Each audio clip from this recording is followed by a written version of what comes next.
السلام علیکم ویورز، کیا حال ہیں آپ کے؟ میں ناز آپ کے ساتھ ہوں اور آج میں آپ کے ساتھ عالم برزخ کی کیا حقیقت ہے اور مرنے کے بعد روحیں کہاں جاتی ہیں یہ آپ کے ساتھ شیئر کروں گی۔ اور حضرت ابو ہریرہ رضی اللہ عنہ بیان کرتے ہیں کہ رسول اللہ صلی اللہ علیہ وآلہ وسلم جب معراج پر تشریف لے گئے تو آپ نے فرمایا کہ میں نے دیکھا کہ انبیاء کرام کی بہت بڑی جماعت وہاں موجود ہے۔ موسیٰ علیہ السلام کو میں نے کھڑے ہوئے نماز پڑھتے دیکھا کہ گویا وہ مضبوط جسم والے اور گھنگھریالے بالوں والے آدمی ہیں، گویا کہ وہ قبیلہ شنوا کے ایک آدمی سے ان کی شباہت جاتی ہے۔ اور عیسیٰ ابن مریم کو میں نے وہاں نماز پڑھتے دیکھا۔ اس کے علاوہ میں نے حضرت ابراہیم علیہ السلام کو وہاں نماز پڑھتے ہوئے دیکھا کہ لوگوں میں سے زیادہ ان کے مشابہ تمہارے صاحب یعنی نبی کریم صلی اللہ علیہ وآلہ وسلم خود تھے۔ اس کے بعد نماز کا وقت آیا تو میں نے ان کی امامت فرمائی۔ ابن عباس سے روایت ہے کہ جس وقت نبی کریم صلی اللہ علیہ وآلہ وسلم مسجد اقصیٰ میں داخل ہوئے تو آپ صلی اللہ علیہ وآلہ وسلم کھڑے ہو کر نماز ادا کرنے لگے۔ پھر آپ نے ادھر ادھر دیکھا تو تمام انبیاء کرام آپ صلی اللہ علیہ وآلہ وسلم کے ساتھ نماز ادا کر رہے تھے۔ اس کے علاوہ قرآن میں سورہ آل عمران میں اللہ تعالیٰ ارشاد فرماتا ہے کہ جو لوگ اللہ کی راہ میں شہید ہو گئے ہوں انہیں ہرگز مردہ نہ سمجھو، وہ تو زندہ ہیں اور وہ اپنے پروردگار کے ہاں سے رزق پا رہے ہیں، اور جو کچھ اللہ کا ان پر فضل ہو رہا ہے اس سے وہ بہت زیادہ خوش ہیں، اور ان لوگوں سے بھی خوش ہوتے ہیں جو ان کے پیچھے اور ان کے جانے کے بعد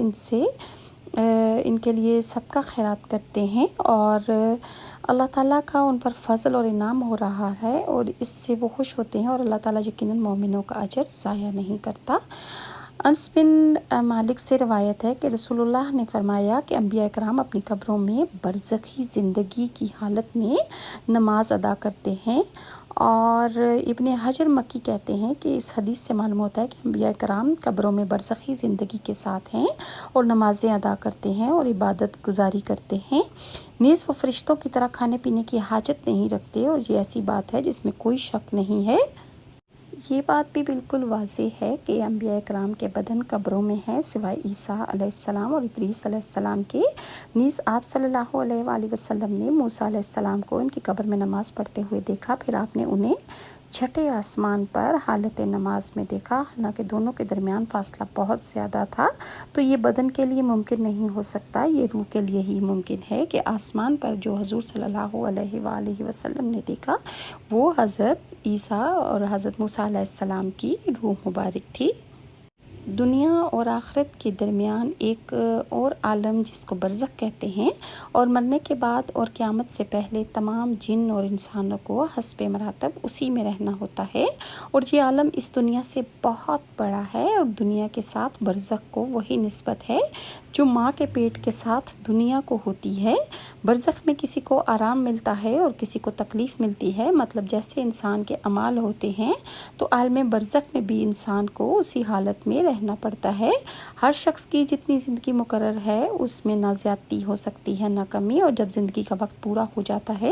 تو اس کے بعد حضرت عزرائیل علیہ السلام انسان کی روح قبض کرنے آ جاتے ہیں اور انسان کے جسم سے روح کو آزاد کر دیتے ہیں، اور اس شخص کے داہنے بائیں جہاں تک نگاہ کام کرتی ہے فرشتے دکھائی دیتے ہیں، اور وہ سارے فرشتے حضرت عزرائیل علیہ السلام کے ساتھ آئے ہوتے ہیں۔ مسلمان کے آس پاس رحمت کے فرشتے ہوتے ہیں اور کافر کے دائیں بائیں